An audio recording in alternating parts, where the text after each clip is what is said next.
Well, I'm very happy today to have John Mouse on the show. John, it's an honor. You're a living legend. No, you're the legend. And I've been a fan of you. I think I started listening to you in 2008. So before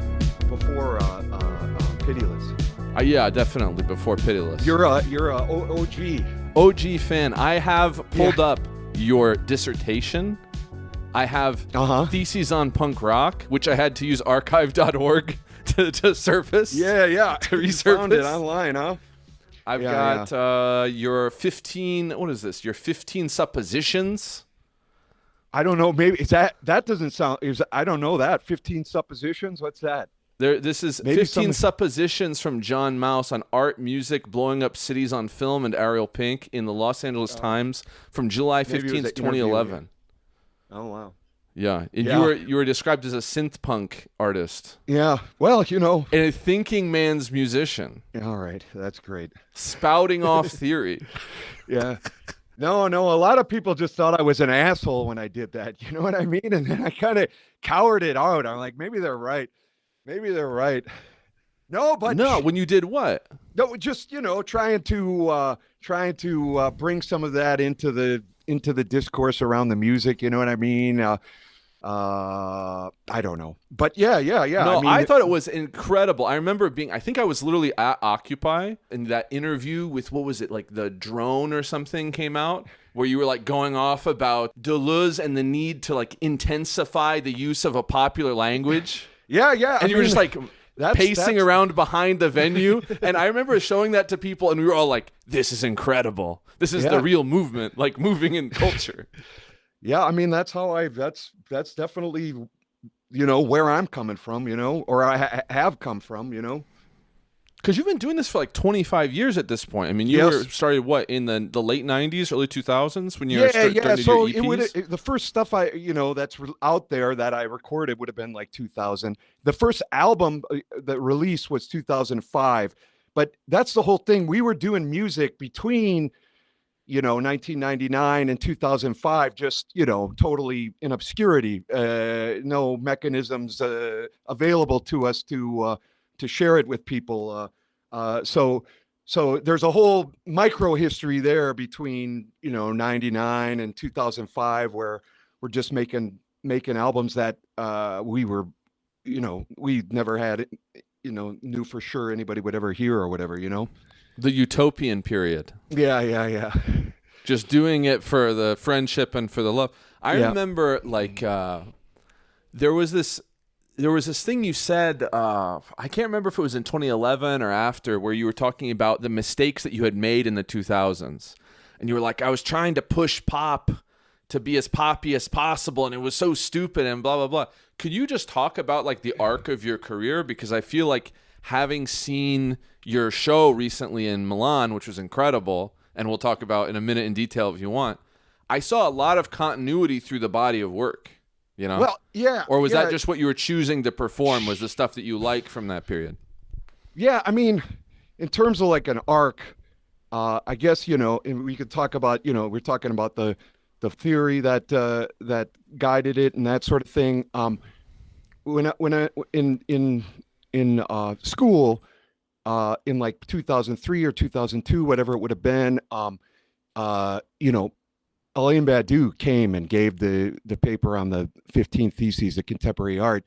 My professor at the time, Michael Pisaro, who's an experimental composer, invited him there, and so he's given these theses like, art can only exist from the standpoint from which it doesn't exist from empire standpoint, or where the title of the album comes from, like, since it's so sure of its ability to control the domain of the visible and sensible via the laws governing commercial circulation, empire no longer censures anything. All art and all thought is ruined when we accept this permission to consume, to communicate, and to enjoy. We must become the pitiless censors of ourselves. Theses like that were like a call to arms. It was like a crystallization of a Cartesian crystallization of the suspicions I already had, and I was working with. It was like a raising of the banner. So, and then Pisaro kind of elaborated on Badiou's thesis. He had his own theses where a way we can think about the disparate musics, of the 20th century, like Schoenberg and his circle, Cage and his circle, jazz from Armstrong to Coltrane, and punk rock or rock and roll or pop or whatever you want to call it, post-war popular music. I never know what to call it, what the proper name is, but that each of these are disparate truth procedures. Because I was struggling to square that circle. I'd already read Adorno's essays on popular music, probably, and that it was fascist and so on. This was a way to think about it, because on the one hand, I was performing and studying these experimental pieces like Lamont Young and Cage and Feldman, and on the other hand, Ariel's recording the doldrums in the room next to me. So how do I reconcile these two trajectories? And this Pisaro's, teasing out from Badiou that it's just different musical truths with different groups of subjects kind of solved this for me philosophically. But at the same time, Adorno's critique of the whole post-war pop or whatever you want to call it was always there too. But but he has stuff like he calls to arms. He never fully recognized the positive possibilities in that music. Maybe for the same reason he missed the political possibilities of '68. But the resources, necessarily to articulate it are there in his work. I think, kitsch only forfeits its right to exist when it mimics the verdicts of history and finds itself forbidden to reverse them. So there's a tension between those two guys, and like in the theses on contemporary art, Badiou rejects the contemporary art's obsession with finitude and cruelty and death and suffering, but at the same time, that might be, dissonance is the area most productive of non-identity, which is the subjective expression of the objective, which is truth content in Adorno's aesthetic theory. And I think it's safe to say that, between the tension of those two, I kind of, especially with the live shows, landed on the side of Adorno's suspicions. But then later on, when I got to the dissertation, maybe like, whatever it was, 7 years later, I got into Friedrich Kittler, the German media theorist. I deal with him a lot in my dissertation. And his thesis is that, this music, rock music, punk music, is a misuse of World War II technology. These are all military technologies designed for warfare, which were repurposed. So play to the powers that be their own melody. This idea of positive feedback, of mobilizing the mechanisms of creating oscillations or positive feedback in the mechanisms of control by sort of amplifying their contradictions or something like that. All that stuff was designed, for like radar and submarine detection, and so I thought that was an interesting idea. But and so getting into that, like Kittler himself, I built a bunch of analog synths and all that stuff. But wait, pause on the synths, because this is an interesting. We're gonna go down a little synth side path here, because you're talking about this feedback and this like repurposing of the technology and everything. And as you were talking just now, I was imagining in my head those like West Coast synths where the oscillators, you like plug them into each other and then they're like modulating. The LFO is just like going on its own thing. And I've even seen some people build these synths where like they almost like play itself. Like you put some input, but then the machine is just kind of freaking out in front of you. What do you think about that? That's a whole scene that I don't know that well. The DAW-less scene or the modular scene. But I mean, it's there's, I'm behind it. I mean, I think there is some creativity in this, there's like I don't know if it's true, all of the theories that you've been expounding about the like sort of détournement of war technology. Right. Yeah. But it sounds true to me in the sense of like Catch-22 is kind of like that, but instead of being about technology, it's like the experience of being in the war mobilization détourned, Yeah. There's something about that. That mass experience fracturing in the 60s and 70s that kind of grounds so much contemporary culture in a weird way. I don't know if it's an idea that, as far as I know, contemporary thinkers have like Agamben stuff on Debord, for example. He give the positive possibility opened up by the alienation of language into spectacular relations, this sort of thing, like that for the first time. Because communities no longer grounded on the presupposition of some sort of transcendental or whatever, it becomes possible to see how it really stands or something like that. But I don't know. Is that just nonsense, or what do you think? Well, I remember in your thesis on punk rock, if we can go to footnote number 22, the whole class, the subject of punk rock never sings like a baby. Punk rock is not a mobile for dazzling babies to sleep. For me, I feel like that's part of your work, that there was this like cutting edge in your music that was very distinctive of like the Combine, right? Like the video for the Combine is insane. Do you know what I mean? Like the Combine, the video. What'd you say? But the video got away from me. But yeah. I'm glad that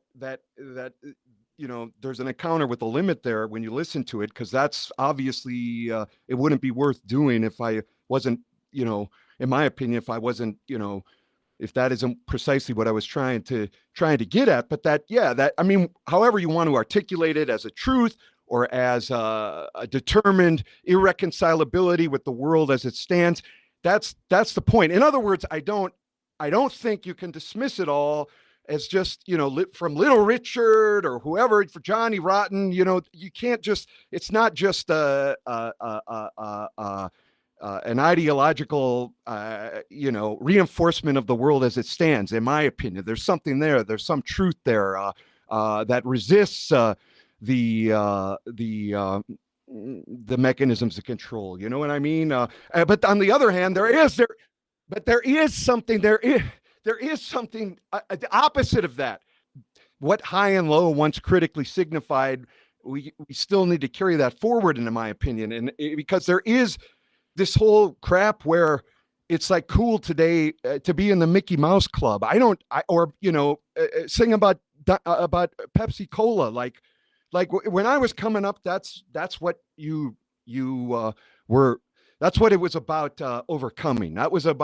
That's precisely what we were trying to imagine, something else than that, than everything you see is good. The Mickey Mouse Club, Henry. It's everybody just like, no, chill out. Why do you want to ruin the fun for everybody? The Mickey Mouse Club is fun. Like, and then you just sound like the old man yelling at the cloud. But I think this is something that's happened across the board with, I think the streaming era and the sort of the rise of like the music as the TikTok influencer. It's just like a different musical culture than, Hype Machine and Pitchfork or whatever. Yeah. Or even, 20 years before that with zines and punk rock and that sort of thing. You know what I mean? Like, it's but it's just returning to the arc. You mentioned like then I felt kind of exhausted with it, and what was I even doing? Like that sort of thing. Like in the end, it is just a mess because maybe a way of talking about it is a truth, whatever. The truth of punk is not the truth, and so in that sense, I'll regret, to some extent, wasting my youth on fidelity to a truth at expense to the extent that was at the expense of fidelity to the truth, because they're not always the same. And if you wasted your youth, I'm going to have hell to pay for mine. But you end up in your basement cooking drugs and lighting yourself on fire, or in a 4-ACO DMT snot cocoon talking to pareidolia, or divorced, or in seriously, next to the dead body of your little brother. Because from the standpoint of Badiou's ethics, where a thing is either good or evil to the extent that it marks fidelity to the truth, anything is fair game. Rimbaud's systematic derangements of the senses, fair game. Pharmakeia, fair game. Bataille's limit experience, fair game. Foucault's leather dungeons, fair game. So weird and burdened, and ridden around like a donkey with a bit in my mouth by a trillion demons, you finally reach the point through grace of putting on the easy yoke, you know what I'm saying? And so rather than a truth, you live in fidelity to the truth, which is he who is, as I know you know, brother. You know what I'm saying? Yeah, of course. But I think this is something that's hit a lot of, this is actually something that I went out and I asked people, friends of mine. I was like, hey, I'm going to interview John Mouse for the show. I want to come back to this question in a minute with this question that somebody posed to me. But just to wrap on your sort of musical arc, you went through this COVID period, and now you're coming out into you're touring again. I thought your show in Milan was excellent. The place was packed. I know you have your way of feeling it. We can come back to the sort of changes in your life and everything. But no. In terms of the music, I feel like the music is I was listening to your shit when I was living in my car driving around. You know what I mean? That music has been with me through some of the hard times, the good times, whatever. And it also is one of these things where it hits with people. Like you were talking about being an asshole about the theory and everything, and I want to kind of address that. It influenced me to go and study philosophy. It would be remiss of me not to thank you and to encourage you. I know you were telling me that you've got more coming out soon. Yeah, I mean, it's in the works. It's it probably in 2025. Just keep your eyes open. I started working again the last year or so. So yeah, there ought to be something coming in 2025. Just got to keep your eyes peeled. Yeah, I look forward to that. Do you want me to ask the question now? Yeah. Do you think the nostalgic element in hypnagogic pop led to the turn to the right? That's a good question. And for me, when I didn't respond this to the person at the time, but in my head I was like, I don't really think John's music is nostalgic, or is it even hypnagogic pop? But I guess the label the label of the genre isn't that interesting of a question. But I never really felt your music was nostalgic. I never saw you as somebody that turned to the right. Or am I wrong, John? That's interesting about the nostalgic thing, because there is stuff now. Do you know this vaporwave and stuff like that? Oh yeah. Where it very much is, don't you think? Some kind of. But yeah, I mean, in the aesthetic theory, Adorno's aesthetic theory, you didn't, but you don't have nostalgia for the pop music of the 60s, 70s, and 80s, because you weren't listening to any of that. No, as a kid or whatever. No. I mean, we could talk about nostalgia, but the in the sense that the remembering or whatever is always sort of creative, it's not actually. Mimetically, you bring in something from the past forward. It's like I'm trying to ramble here about the creative thing in memories. Where you're creating something maybe like Bennington doesn't seem to be nostalgic. It's painful. No, and it has an element of memory, but it doesn't have that nostalgia of where the pain is sweet. Do you know what I mean? Yeah, no. But whether or not that sort of thing, yeah, it could be that. I mean, I wouldn't. Hopefully, I'm not guilty of it, but it could be that this is a reactionary thing. The nostalgia. You know what I mean? It's always fascist or whatever. I don't know that it's always fascist. I just personally don't really enjoy nostalgia. Yeah. Because for me, a lot of things in the past are more pain than the sweetness, Yeah. And so I don't need to go back. You know what I mean? I'm never thinking man, 2005 or you know what I mean? I'm just never thinking that. I don't know about you, but no. I've never thought of it like that. I using analog synths in 2000 was I could see how people would go, you're going back to the 80s and they used analog synths or whatever, but it was just instruments, it wasn't I wasn't thinking of it like that.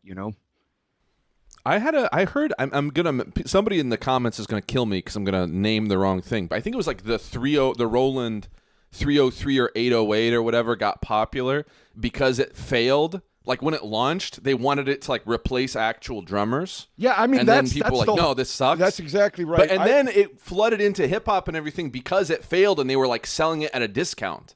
Yeah, I know what you're talking. The machine you're talking about was a FM synth machine. All the machines they made, were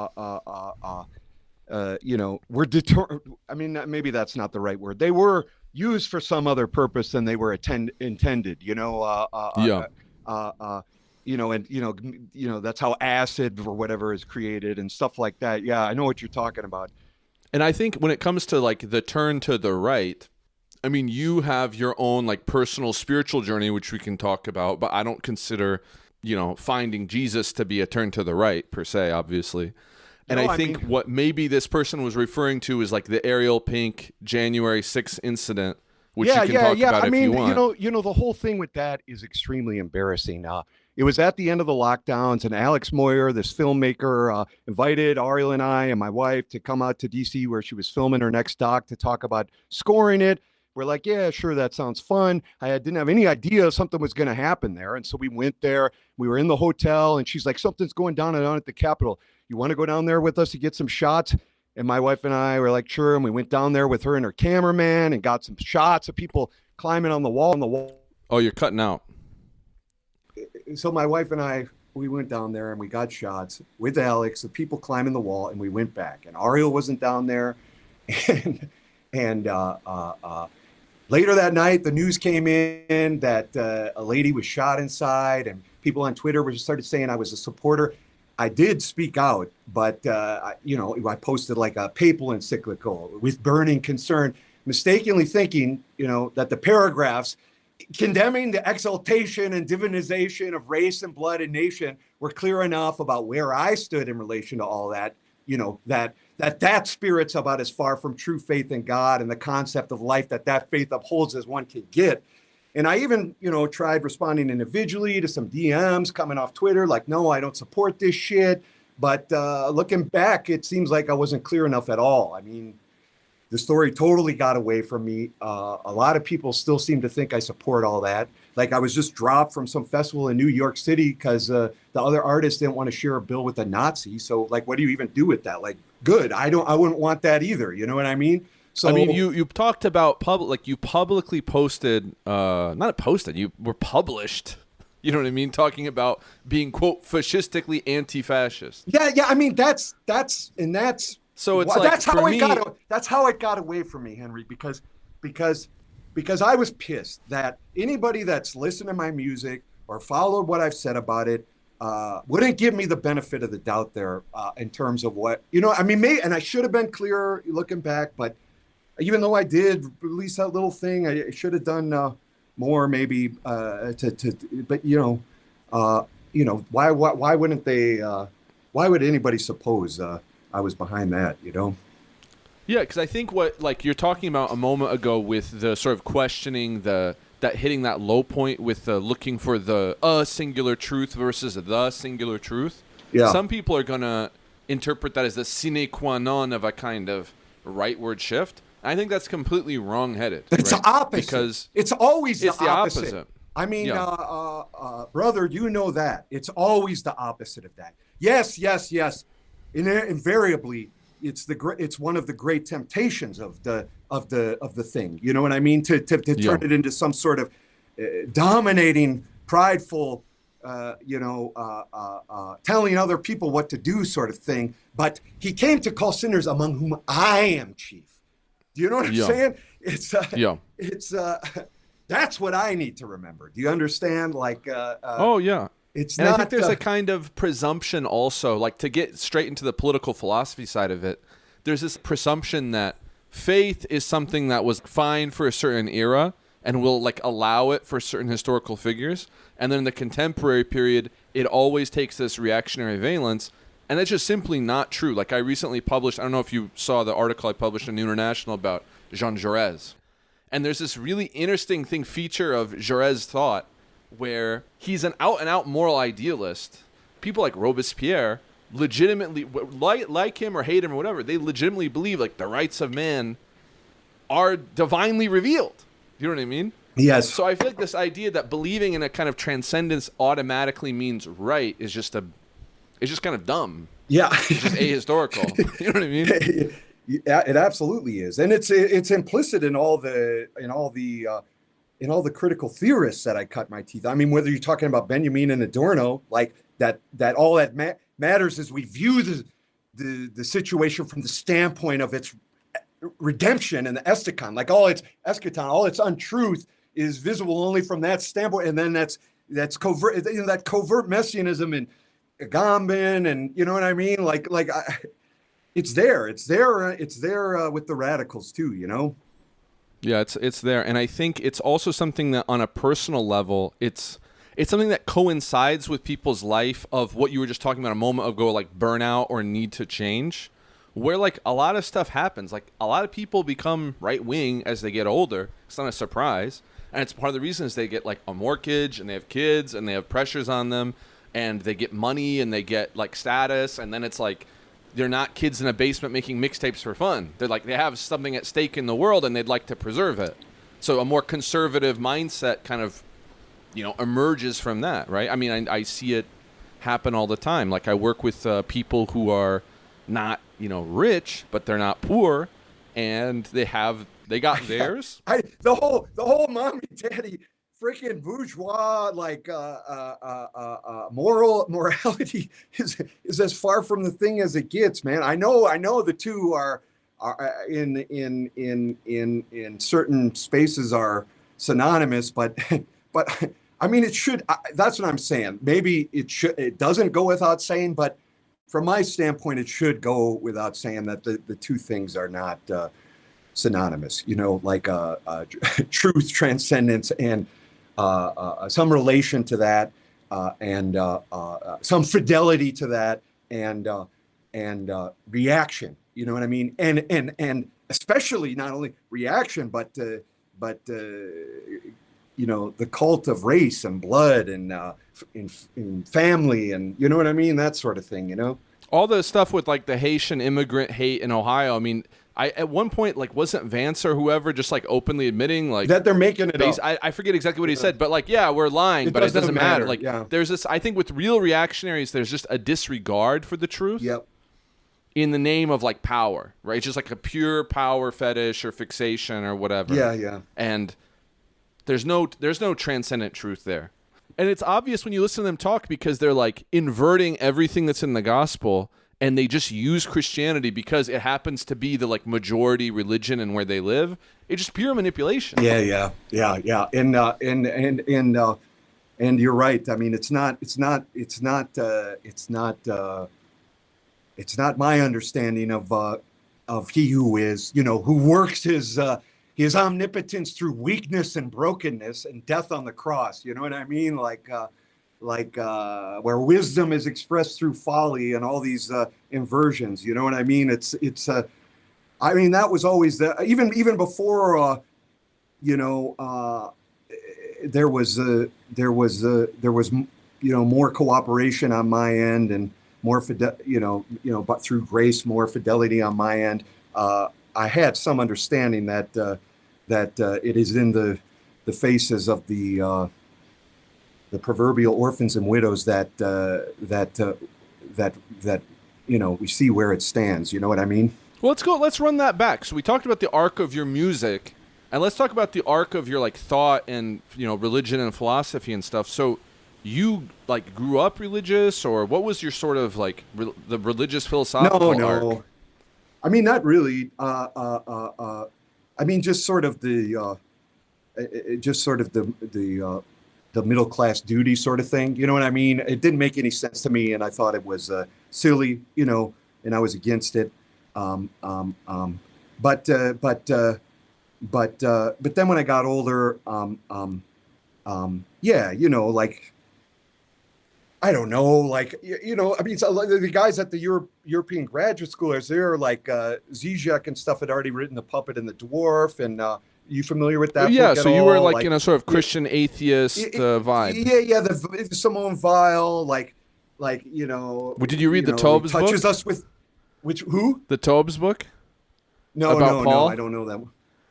I read the Badiou one on Paul. Yeah, so you're reading about Christianity, but you're not necessarily believing in it.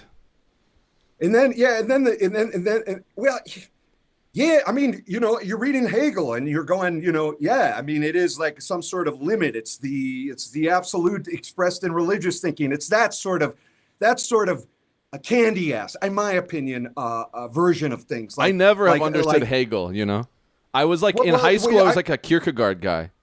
But I never understood Hegel, and I still don't. Yeah, but no. But Kierkegaard too. I mean, it's yeah. The religious is above the moral. You know. I mean, there's another example of how it isn't reducible to reaction. You know. I mean, in Kierkegaard's thought at least.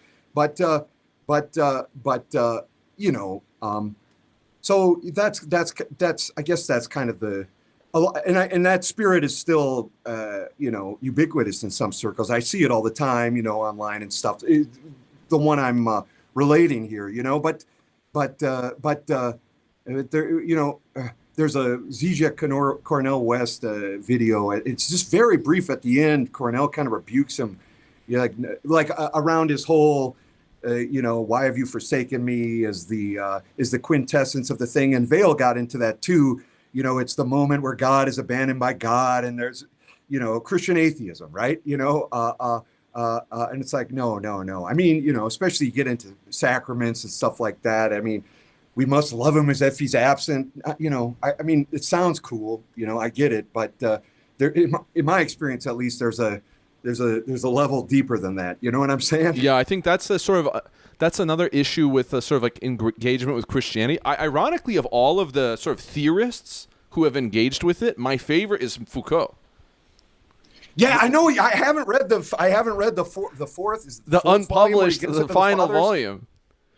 Yeah. And I think it's because he just has that French. He has that like French Jesuitical training and approach where he just like reads the text very closely.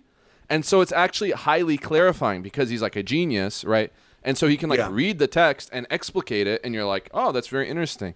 But I think what a lot of these guys miss is that, like, from a more traditional, like Orthodox or Catholic perspective, the like sort of terrifying thing is that God is very immanent and present. You know? Yes, like, very. That's right. That's exactly what the main problem people tend to get. I mean, I don't know if this is your experience. It's definitely my experience of like, I'm kind of looking sideways at going to take communion because I'm like, am I gonna like profane the sacrament? Like, am I ready to go in the Holy of Holies? Really? You know? And then, so, you know, the last several years where I'm trying to catch up on all this, and I don't speak Greek, I don't speak Latin. They started me in school, you know, like I'm talking about being an undergrad in 2002, reading Theodor Adorno. It's like, that's kind of clown shoes. You understand? Because I hadn't read, you know what I mean? Though I hadn't starting read Plato, at the end. I don't like that. My wife had to like. That's where we begin. My wife had the final, was the last generation to get the Soviet philosophy training, which is you start from the ancient Greeks and move forward. And they even do like Chinese and other ancient, but like you start with the ancients and you just move forward systematically, which I think really is the best way to do it. You have to acknowledge that you grew up, you know, eating Domino's pizza and playing Nintendo games. Like, I'm listening to New Kids on the Block. Like, what I'm part of the German Bildung tradition. Like, it's a totally, utterly, non-existent universe from the standpoint of the situation that I'm. But there's resonances and so on and so forth. So So as you were doing music, you were backfilling all this. I'm trying to catch up with it, and then you get to the vanguard guys who are steeped there, like you've had on Jordan Wood and stuff like that. And that's what prompted this whole digression. Is like, dealing with this question we just brought up about the, whether Christian atheism or whether, some sort of sacramental presence, and then the creation is incarnation thing, where they're reading Maximus and like, hell yeah, it's just like, that's what I mean. Regrets. Like, where was this? This is really philosophically interesting to me, and it's not afraid. Like maybe I'm just saying, maybe Agamben, definitely Adorno and Benjamin are afraid to name the name. It's like in the thesis on history, I think Benjamin says you got to be covert about the theology these days, or something like that. Yeah. They're not. It's just no. You name the name. You.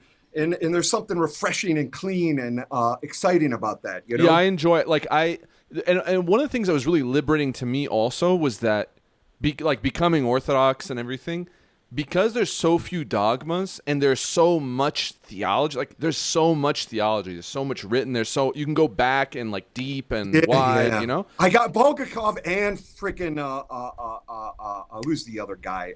Florensky are on my list so hard. I can't wait. The passages I've seen from like Lamb of God and stuff. That's what I'm talking about. Like what meat. One of my favorite Bulgakov books that I always tell people to read is Judas Iscariot, the Traitor Apostle. I'm gonna check it out. Where Bulgakov basically questions like, are we right to condemn Judas so much in the liturgy, right? Which a lot of traditionalists would be like, oh, he's questioning how we treat him. But like in the tradition, actually, like once you dive into the intellectual, like the theological tradition, you can just like swim around and do stuff. Like Isaac of Nineveh being like, justice has no role in the Christian faith and was never mentioned in Christ's teaching. Do not say God is just because his justice is not demonstrated to you. Yeah. And it's like, okay, here we go. Yeah. And it's just like people just go there, and I think it's so freeing, especially like you were saying when you hit this sort of rock bottom. Where like, and I don't mean that insultingly. Like hit that. No, you know it's true. Yeah.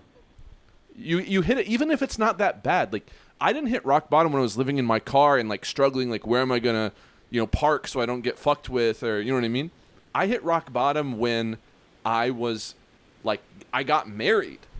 Honestly, getting married was me hitting my rock bottom because I was like, shit, I'm going to ruin this woman's life. You know what I mean? Yeah. Like she's getting absorbed into all my messed up, blah, blah, blah, blah, blah. And that was what made me hit, I wasn't like strung out on drugs. But it's the best thing you've ever done, right? Or one of them at least, right?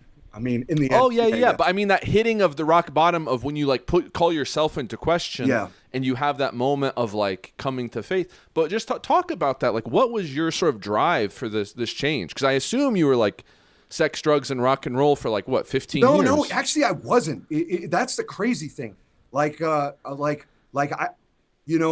was the work. That's what I'm saying. The work that kind of led me into that. So I'm already 33 and I haven't touched any of that shit. You understand? Because it just wasn't in college. None of it. I had friends that did all that stuff, but it's like, no, it's part and parcel with the truth I'm involved with here. I have to. I can't draw any more blood from the stone. Let's try systematic derangement. It was a fully intellectual issue. Yeah. You were It's not in your philosophical, theoretical work. With artists, I think that's true. Whether it was jazz or I know Benjamin has his hash diaries, stuff like that. Like Baudelaire and all those guys. Like, yeah, you want to. Bataille, the limit. Maybe it will help the work. Maybe it will somehow help the work. I was a militant, Henry. It wasn't about soporific, cross-eyed escape from reality consciously. It was about maybe this will somehow, because, and this is what I'm saying, where some of this theory I was into gets goofy. It's like Blanchot talking in the space of literature about how the artist is going out into the place that is no longer secured by the default of the gods and this sort of thing. So it's just like everything is fair game. And I'm saying that's a fool's errand, because you just end up getting ridden around like a donkey with a bit in your mouth by a million trillion demons. You know what I'm saying? And and you reach that point. And I've seen it firsthand. Like, I've seen this happen, and it's one of my main critiques. And I had to go through a period where I basically dropped out of militancy and just like reflected for a couple of years. That's actually part of what happened was during COVID. I was just forced, like I was in lockdown. So I was like, okay, I have time to think about things. And I came out being like, you know, maybe some of this post-situationist stuff is too crazy, actually. Yeah. And that's precisely where you end up, at that crossroads, and you, at least in my case, you know, like you call on the name and you're saved, you know. I mean, that's my experience, you know. I mean, and I get, you know, the situation that we're in, as far as I know, you know, by and large, if we can say that, or in general, if we can say that, what we're talking about is silly and ridiculous and beneath contempt. And, you know, it's the whole Feuerbach, like, you know what I mean? All that stuff, or on a much lower level, even the guys DBH is against, you know what I mean? Like, they think we're clowns, you know, and we're talking about nonsense. But I mean, in my experience, it's the very opposite, you know? No, I think it's really this is like gonna probably be one of my favorite episodes because we're going over so much like shared territory and so much shared experience. I think it's gonna resonate with a lot of people. And I guess that to take it back to the music and to go back to your dissertation for a minute, I wanted to ask you about something specifically because you're one of the few people that I can talk Jean-Phillipe Rameau with. So I wanted to ask you. Yeah. No, I really got into it there. I mean, that's what I'm saying. Like, maybe I shouldn't have. You know, it was 2011. Pitiless had just come out, and you know, if I was more, if I was more prudent, maybe I would have focused on that instead of taking 3 years off to write a dissertation nobody would ever read, except for a few fans of my music who, you know, have, you know, God bless them, have no basis for that discourse. So it just kind of seems like clown shoes to them. You know what I mean? Like, I don't like, honestly, John, can I give you a critique? Because before we started recording, John, just so the listeners know, critiqued me for not putting out enough podcasts. So I'm not going to critique John. Like, you should be more confident, man. Like, when you're saying everybody thought it was an asshole, it's clown shoes. Hell no. Literally everybody, like, people back in the day thought it was legit. They all think I'm a fascist now, though. No. Don't they? Like, okay, no, good, people are like, yeah, there was that weird thing with the Capitol. What happened? And then I explained it. Yeah. And hopefully this podcast will also like help, you know, people understand. Yeah. You can refer people to them, you know, to it when you need the explanation. But the thing about like your confidence, I just feel like you're too negative about your own self sort of estimation. That's good. Thank you. Yeah. That's you're just overly negative with yourself, which I would push back against. But to go back to Rameau, because in your dissertation, you're talking about basically this sort of like the relationship with music and technologies of control, right? And you talk about Rameau and his musical theories and Descartes and Newton and sort of changes. Yeah, and that is all very interesting. But you didn't talk about something in your dissertation, which I want to ask you about. What's that? Are you familiar with the opera buffa Platée? No, I'm not. You know, to my great shame. Okay, so in Platée, it was made for like the royal family for a wedding, right, at Versailles, and it's a kind of big joke because the poor princess that was getting married off is kind of plain looking. And so he made this opera about this water nymph, this sort of like amphibian creature who in a sort of delirium attempts to seduce Zeus and like get Zeus to fall in love with her and, you know, convince him with potions and stuff like this. And at one point in this sort of this opera, there is a sort of fight between Folly, like the goddess of music or the muse of music, and the muse of like lyric or poetry, right? And the muse of music basically takes out this like dirge for Apollo and sings it as like a giddy, happy dance. Right. Right. And then switches to making it like very serious and, you know, dour and sober. Right. And demonstrates in the performance the superiority of music over poetry. That it's actually music which has the sort of reigns over man in a way that words do not, because you can sing, you know, sad and despondent words in a happy way that makes people laugh and smile and whatever. And there was a quote from I forget who was one of these 19th century critics who said that Rameau's popularity suffered because he, quote, took the wrong line on a most important point with his doctrine that for a musician of genius, all subjects are equally good. I want to know what you thought about that. You painted whole thing there. I think my brain is breaking down. What I think about that Rameau's failure was thinking that all subjects are equally good, and subjects in this case. Like basically the subject of the opera, of the music or whatever, doesn't matter. Like he was kind of infamous for having kind of, not that great of librettos. You know what I mean? Yeah. I mean, but he doesn't care about the libretto. Maybe I agree with him though. That words are the most unfortunate thing that ever happened to music. But no, I mean, I agree with you that it's the music. Think about Cocteau Twins. I always think about Cocteau Twins here. Like their music will stand forever, probably. And the words are nothing. I mean, I've never had a lyric bone in my body. I just say the mantra like over and over again. Like it's comically. Yeah, I hate the Antichrist live in Milan was insane.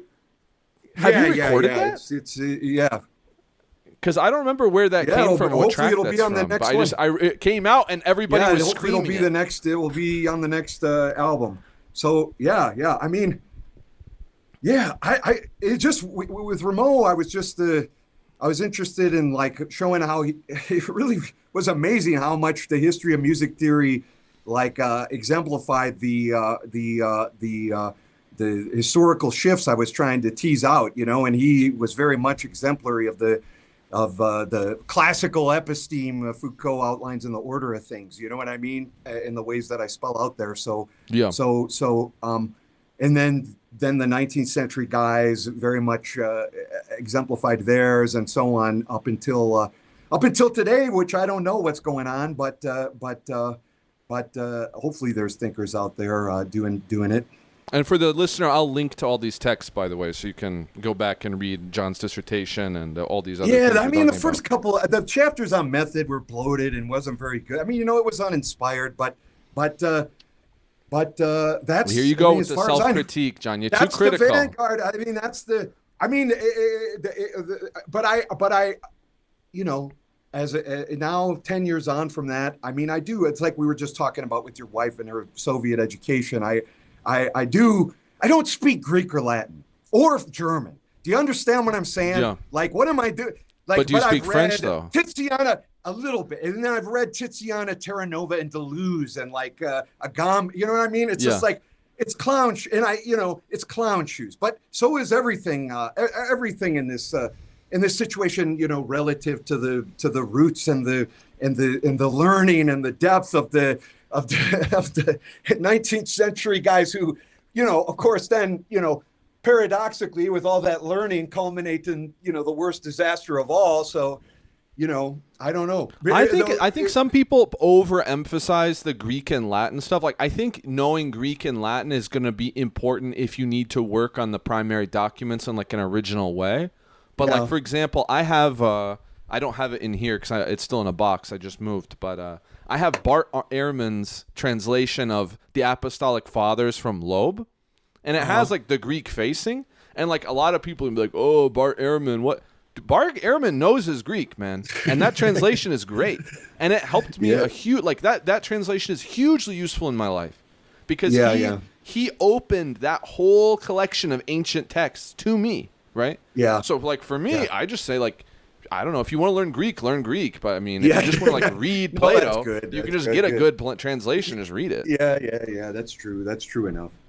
But what is like interesting you these days? Because we've talked about your arc and your development and everything. Like, so obviously you became Roman Catholic. I mean, the same, the overlapping scenes that we're in. I mean, that's it. I mean, you become a Jordan Woodite. Yeah, well, yeah. I mean, I'm trying to catch up. Reading, are you still bamboozled by the debate between DBH and Jordan Wood? I haven't. I know they're having a beef, even though Wood was in No, it's doc. not a beef. There's a debate. Wood's little spiel in the doc was nice. I thought. Did you watch that about how it's childlike? It's not condescension. People mistake this childlike faith in goodness for. Did you watch that doc? I have not seen the doc. Yeah. So they're friends. That's cool that they're disagreeing. The young guy and the elder statesman have to freaking duke it out. That's cool. Yeah, I think it's. I don't know. think it's a very positive. A lot of it's over my head. The universalism debate. I mean, I know for you it's not a debate, but all that stuff. It's really interesting. It's evidence, really, John. What do you mean a debate? It's obvious. Yeah. No. It's cool. I want to learn. I want to know more about it. But there's just the. You don't want to get too far up your own ass. You know what I'm saying with all that, because the day to day, just trying to be nice to you, kind and loving to the people around you, obviously is where it's really at. You know what I mean? If you're not doing that, who cares? If you have Maximus memorized, you know what I'm saying? Well, there's a relative importance. I also think one of the things I like to do for people is to give them permission to be intellectual, since we live in an anti-intellectual culture. Yeah. You know? What are you into right now? What are you cutting? What are you? So I did that. Yeah, I did. You're turning this interview around, John. You're asking me. Yeah, I'm trying to catch up on the fathers and for me, all that stuff. The fathers is something that I always and classical philosophy in general, man. I mean, like Neoplatonism, all that stuff. I read this Hassan Spiker guy on Kant and how the Muslim the theologians anticipated him, and all this stuff. I don't know anything about it. I'm trying to catch up. And it's all there in seed, covertly, and the stuff I did cut my seat on, which is the Adorno and the Benjamin and the Agamben and the thing with the Agamben and Nancy and those guys, is that if you want to read Badiou and Agamben and all these guys, and you don't know the classical, I think it's self-limiting in a way. Do you know what I mean? You got to go back and read Dialogues of Plato to get a grapple with Badiou. You could maybe do a first pass with Badiou and not have done that. But then what is he doing then? What is it from the standpoint of the history of philosophy? A book like Being an Event, which I was militantly behind when I was 23 years old. It totally just it professes to overcome all previous ontology to be the true ontology. It professes to overcome Heidegger, to overcome Aristotle, to go around everybody. Being is multiple on a void. You know what I mean? There's no presence. I'm the most atheist ontology of all. Behold my greatness. You know what I mean? But I mean, isn't that kind of hubristic or ridiculous? It is hubristic. But what I'm saying is let's say you're you, right? You've read all of that. Going to backfill with the ancients and then come back to it later could be productive. Absolutely. And I think that's okay for people to do, because it's hard to do everything in order if you don't have, my wife, a rigorous Soviet-style education where they march you through forwards. But then it's the opposite problem. If you march forwards, you're going to need to go back to the beginning to put those early guys into question. You know what I mean? Right. But if you ask me what I'm reading, I'm actually doing a lot of political stuff right now. I'm reading. Yeah, you mentioned to me you're into the 18th century revolutionaries now, right? Yeah, I've been reading a lot in Robespierre and Blanqui from 19th century, and even modern contemporary stuff. I've been reading a lot in the sort of Italian left, and with the current French stuff. I'm reading a lot. I've been translating this thing about AI and sort of digital sovereignty and all this stuff. That's a good one to talk about, because AI, on the suspicion that he who would be an artist today must be in complete command of the most advanced means of artistic construction. 5 years ago, I kind of got into that crap, the deep neural nets. I got into TensorFlow and trying to see as a kind of synthesis what that could do. And, as a tool or whatever, it's kind of interesting. But the political thing to talk about here is the way people in our situation in general, if we can say that, talk about it is really wrong. the presuppositions that even you got to put AI in quotes, man. Like intelligence, material things can't be intelligent. It's important we get our metaphysics right. That a lot of people seem to presuppose, the pejorative Reddit thing that a freaking computer could be intelligent. That's insane to me. That's dangerous. That's a dangerous presupposition. If you're talking about it as if it's if it has an intellect, you know what I'm saying? DBH gets into this, and I forget which book, where the one before the last one, which is the dialogue, where he basically spells out everything he's going to do in that dialogue when he's critiquing the Anglo-philosopher of mind, guys, which I know nothing about, but enough to know I wasn't interested in that. That's one of my interventions I'm most proud of and happy about. Like, that's one of the few things I feel like I've intellectually contributed to the world, is getting DBH to go on Acid Horizon and explain to everybody how AI is fake. Like, to me, that was like... Yeah, no, but that's the whole thing coming to DBH. I'm interested in when you came to him and your background and how, but for me, it's like it's so preaching to the choir.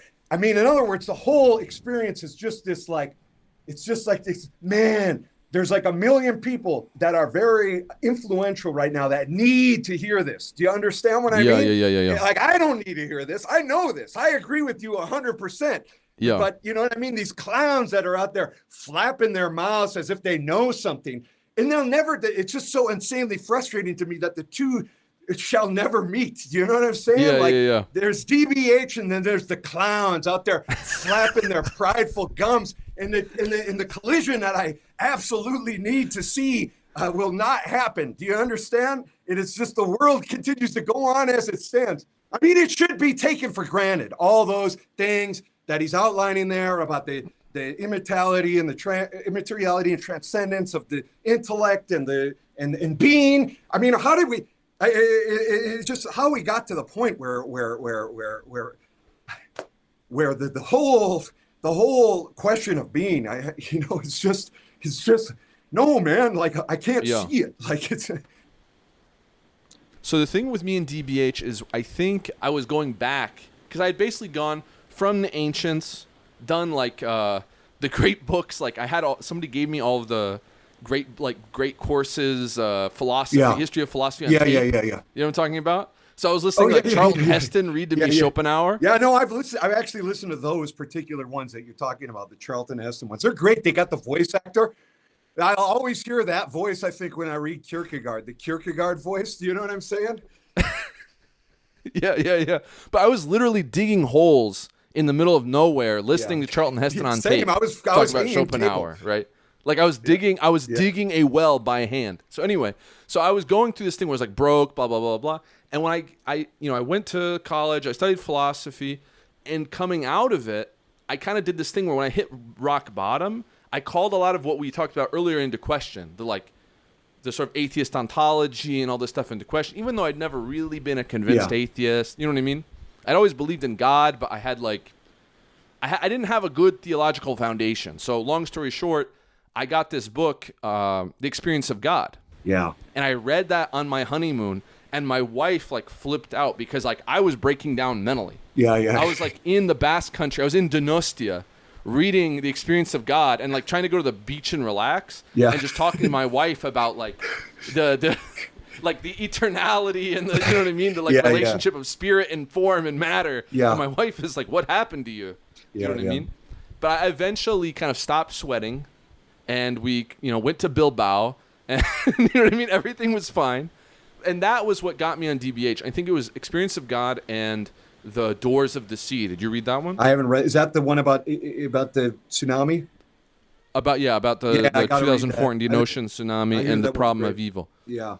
And those were things that also kind of pushed me towards orthodoxy, because it was this guy has a really serious intellectual, he has a theology that stands, right? That can go toe to toe with Agamben and Badiou and all these guys and make sense. It's not hokey. You know what I mean? Yeah, absolutely. And that sort of gave me permission to think maybe because I never like I had attended an Orthodox service as part of like a religion class in college where we like visited the mosque and we studied. It was like a comparative religion thing. Yeah. But I had never gone to the church to like enter into the mystery. Yeah, you know what I mean? Yeah. And the divine and liturgy I was lucky is to the do that divine in liturgy France. is a, you know, I mean, it's you know, this side of heaven, you know what I mean? It's as sublime as a thing can get in my opinion, you know what I mean? I mean, you cry. I mean, you just the all earthly cares. Let's set aside all earthly cares. Like I love all those hymns. You know what I mean? He's good. He's good. You know what I mean? Like it's sublime stuff. I was listening to the Rachmaninoff. I remember this very distinctly. Like as a key part of my conversion was listening to the Rachmaninoff all-night vigil recorded by the what was it like? Yeah, the all-Soviet choir. You know what I'm talking about? Yeah. Very beautiful. Very. That just blew me away, and I was so blessed because nobody was giving me this pressure of like, John, if you die tonight. Because, you know, like in evangelicalism, they put that pressure on you, man. Yeah. For me, DBH was key to like undoing that psychosis a little bit.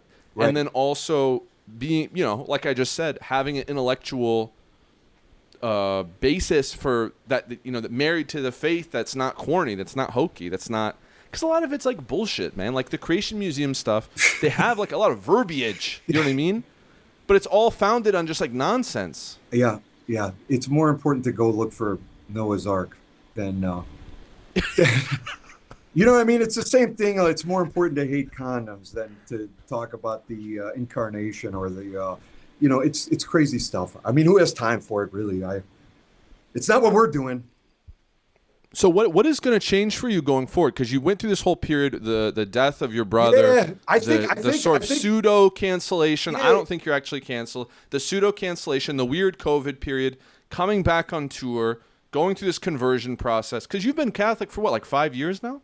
Well, I mean, I've been Catholic since I was a baby, but you know, but I mean, yeah, like I mean, practicing again and back in it. Yeah. So I think.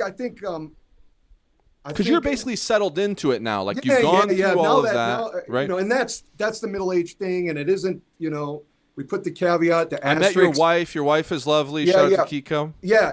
I mean, and you all seemed happy. Maybe you're giving me a front, but you all seemed very happy. In the disaster, we were having problems. You know, but yeah, now it's been you know, by grace, it's been peaceful for years. So I've settled back in. I'm working again, and it's in a different spirit. You know what I mean? So I'm less confused about what it is I'm supposed to do. Meaning, you know, like I said, I took 3 years off after Pitiless to go write a dissertation because I was thinking maybe I might teach. You know what I mean? Something like that. But it looks like the daily bread is going to come from doing shows and releasing music. So I'm committed to do that in a more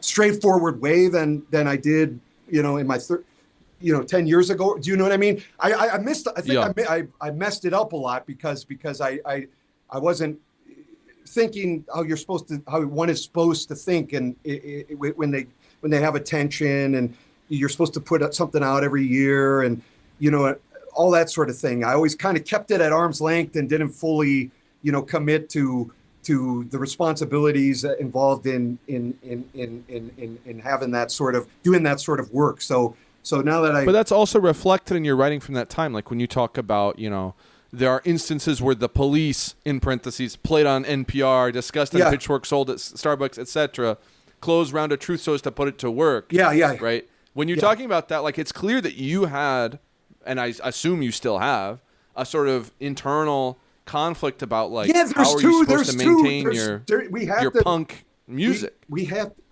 as far as I know, it's all but completely abandoned as a parameter amongst people younger than me to think about things in those terms, which was us.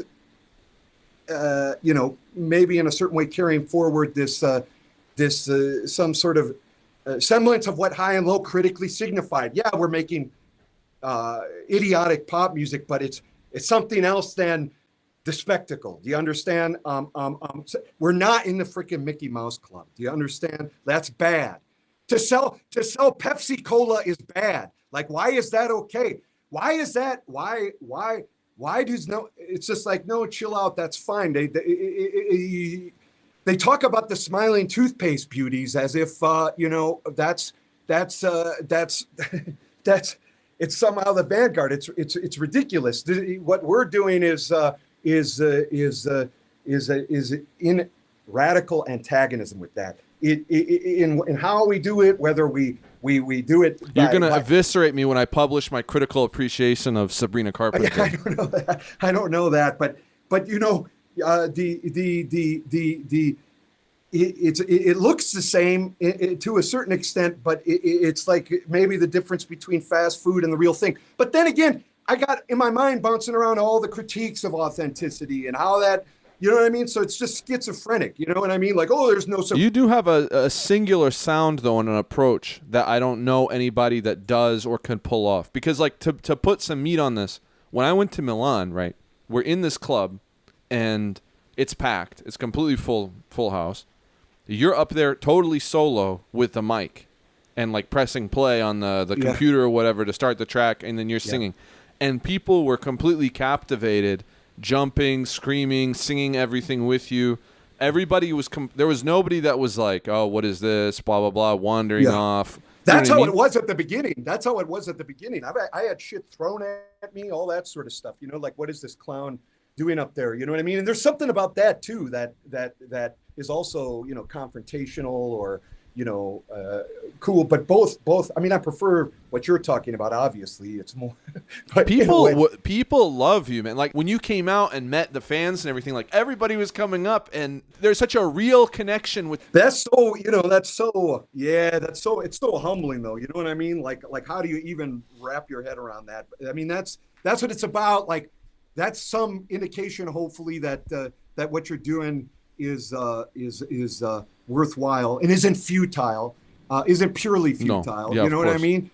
So it really, it's a lot to reckon with, it's really amazing. And does that bother you? Like, I guess what I wanted to ask with the music, does it bother you to go out on stage and do it solo like that? Do you want to rebuild a new group, or what is your kind of? I don't know.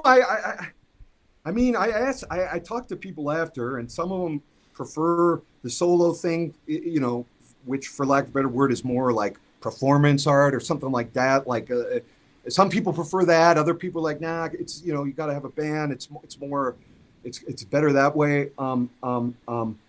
But in terms of the, what do you like more though? I mean, to be honest with you, I don't like either. Do you understand? It's really. I mean, I'm not trying to be, like I have to break rocks or something like that, and I don't like breaking rocks. It's more like it's horrifying. It's hard really, either really way. Nervous. There's a downside, positives and negatives to both. Yeah, that doesn't, from my standpoint, that doesn't make it any easier. Whether there's other people with me or not, it's just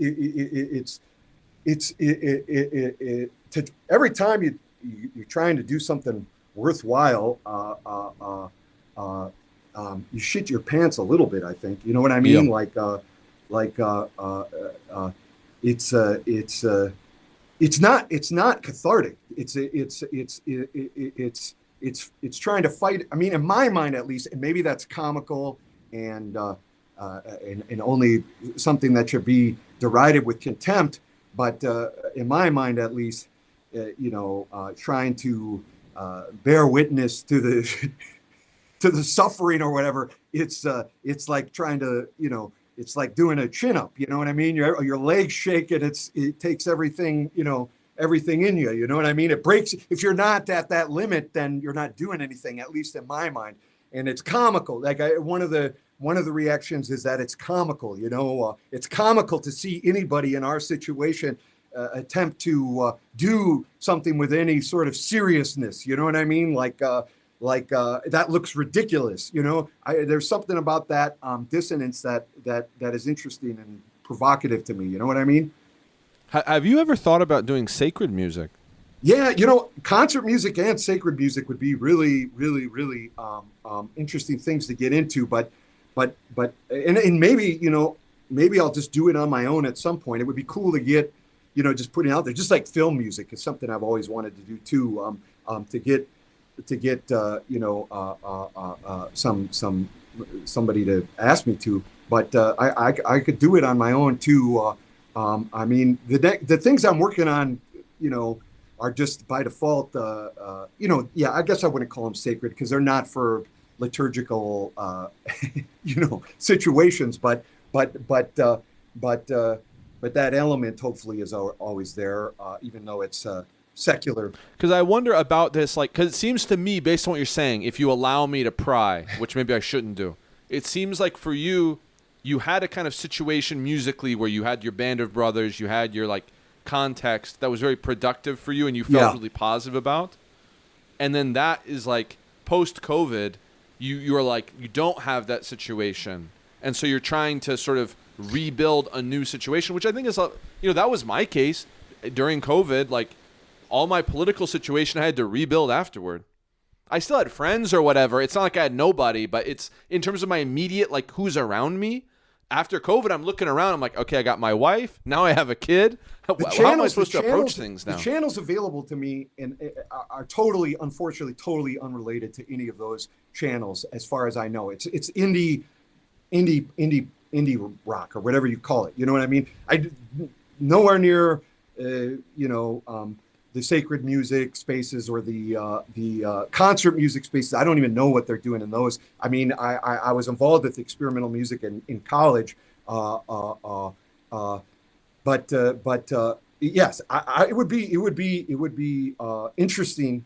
Although it would be very difficult to try to do some sort of music in either of those things. I went and studied chant a little bit with some monks nearby. What kind of chant? A course on the Latin chant, Latin like Gregorian. Latin chant. Yeah. They're good. It's the Solemn method, and it's nobody knows exactly how to interpret these neumes. So there's different schools about, and it's a good. It was they're in the States. They're the best in my opinion at it. These guys, and it's in that context, and it's.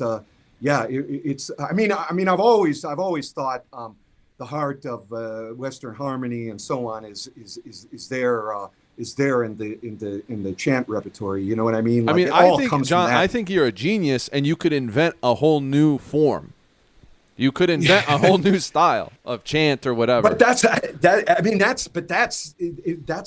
You have to use. My suspicions have been that you have to begin from the proper. You have to begin from the conventional. The invention of new forms was a modernist 20th century. It was tied up with that. It's a different truth than, and it's always eternal, of course, but it's a different truth than the truth of the Marx and Coca-Cola kids. You know what I mean? Of course. Than the Super Mario Brothers. Or go back to Rameau. I think Rameau invented new forms of music without being a radical rupture, and that was actually what got him in trouble with guys like Rousseau, who is also I enjoy Rousseau's music. I do. I don't know if you like Rousseau or not. Yeah. I think the air of three notes is divine, Nietzsche's right? Good. All those guys are good. And I love. There's not much you can steal from that music in terms of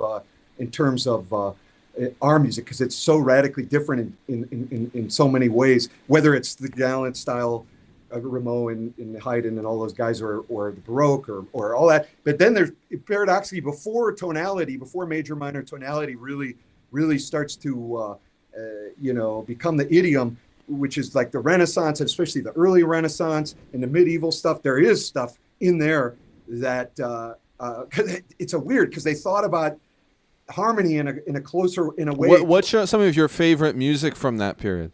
Well, I like Gilles Michaud.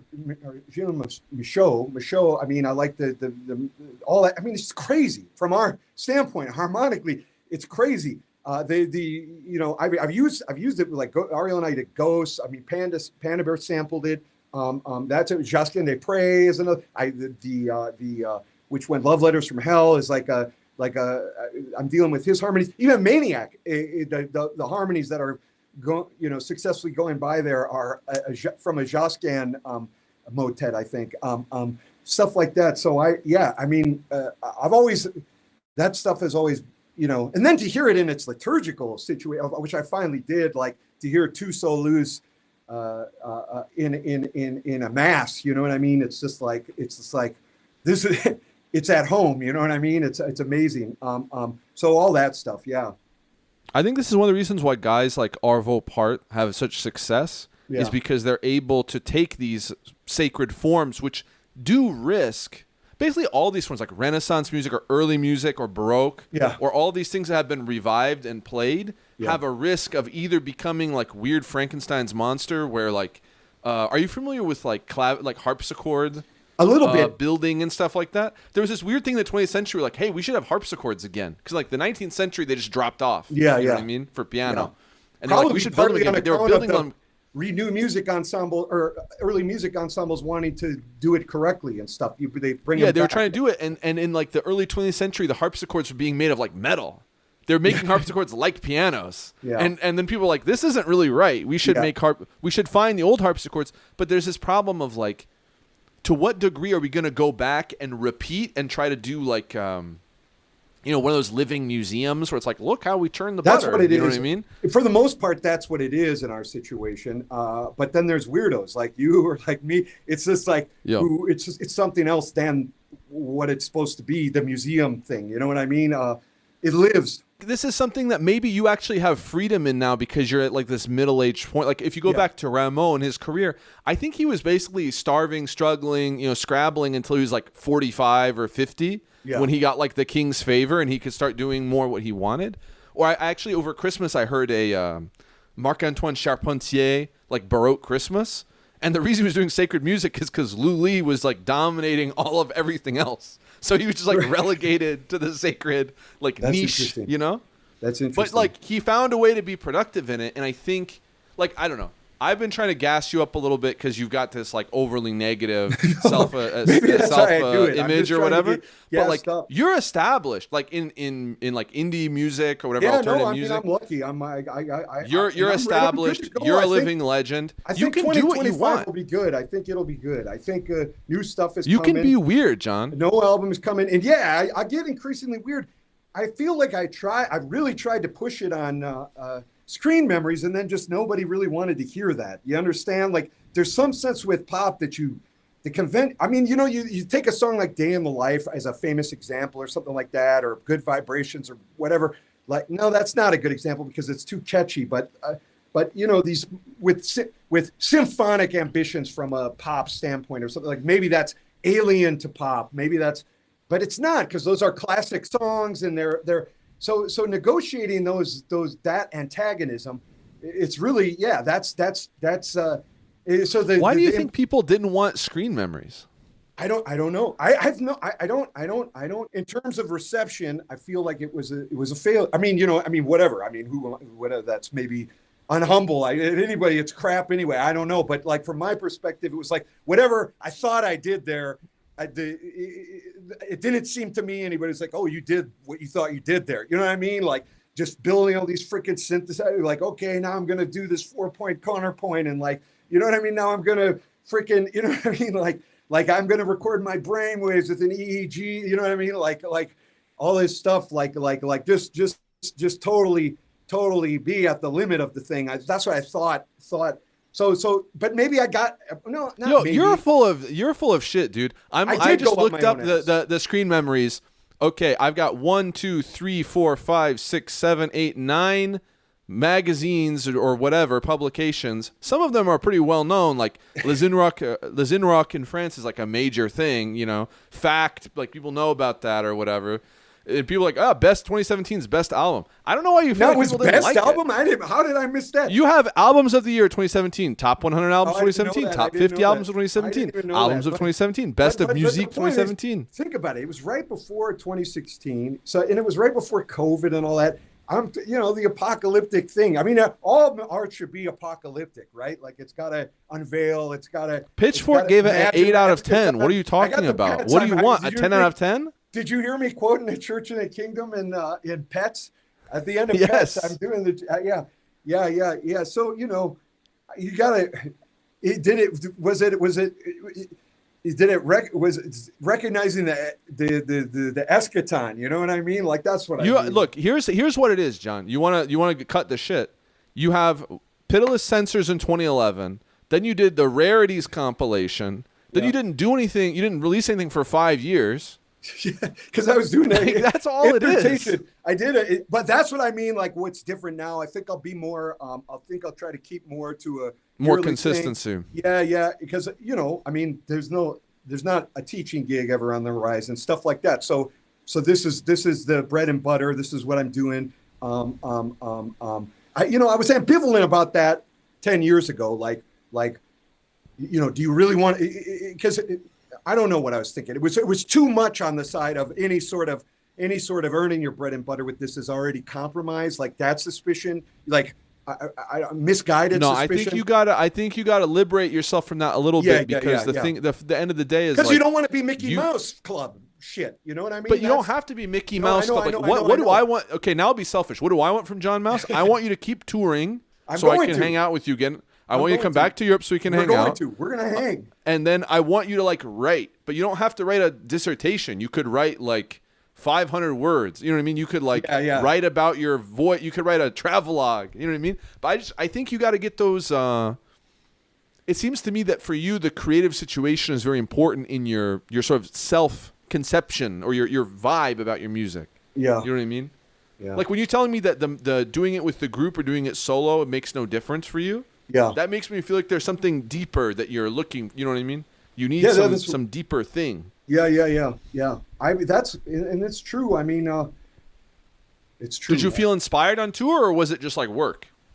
No, I just. Because y'all were running crazy. I remember that day you came along. I was like, hey, we're going to be there in 3 hours.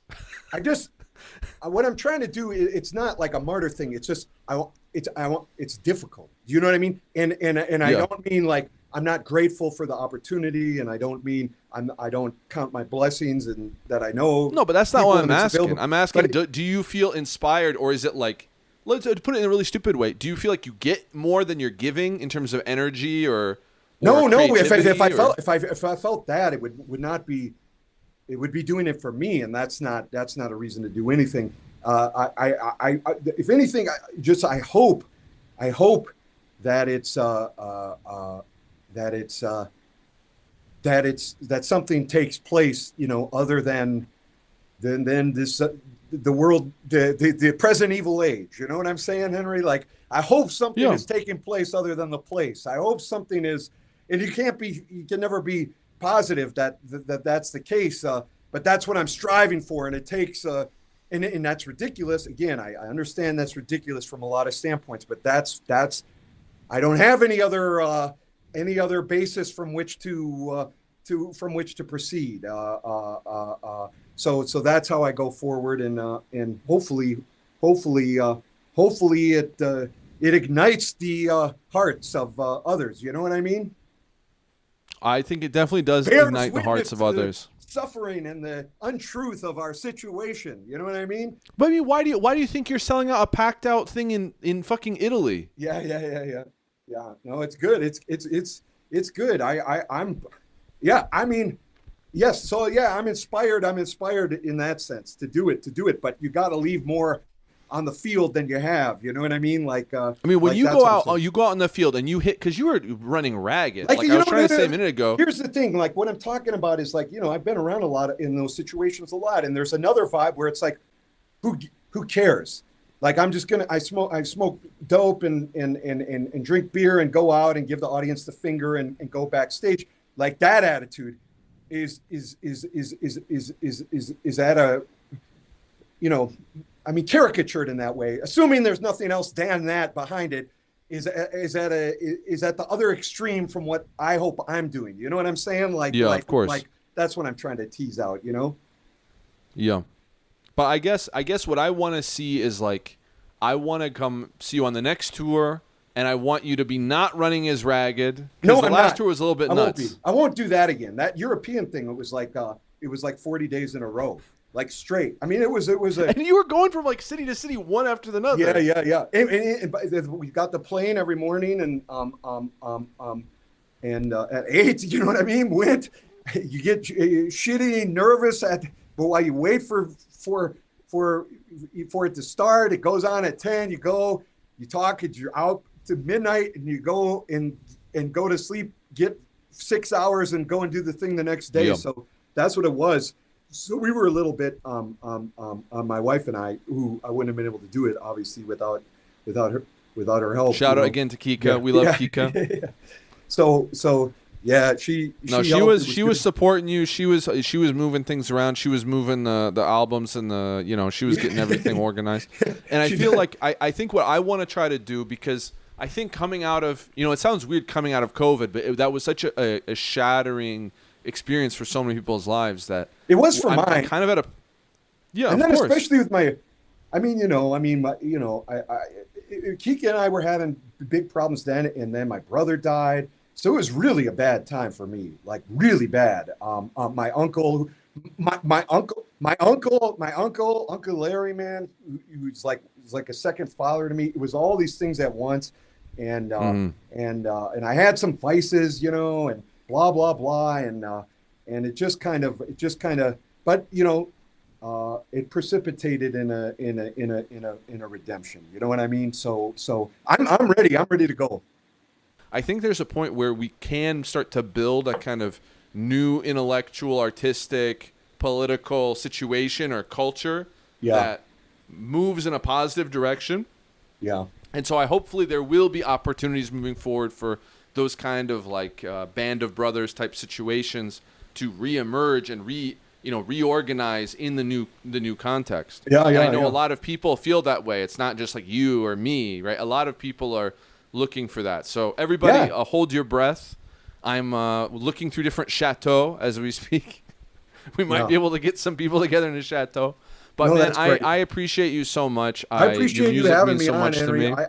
I know you mean. I mean, we've just in our online friendship, the whole, and then in real life, finally meeting and all that stuff. I mean, I just it's carried me through. I really appreciate it too.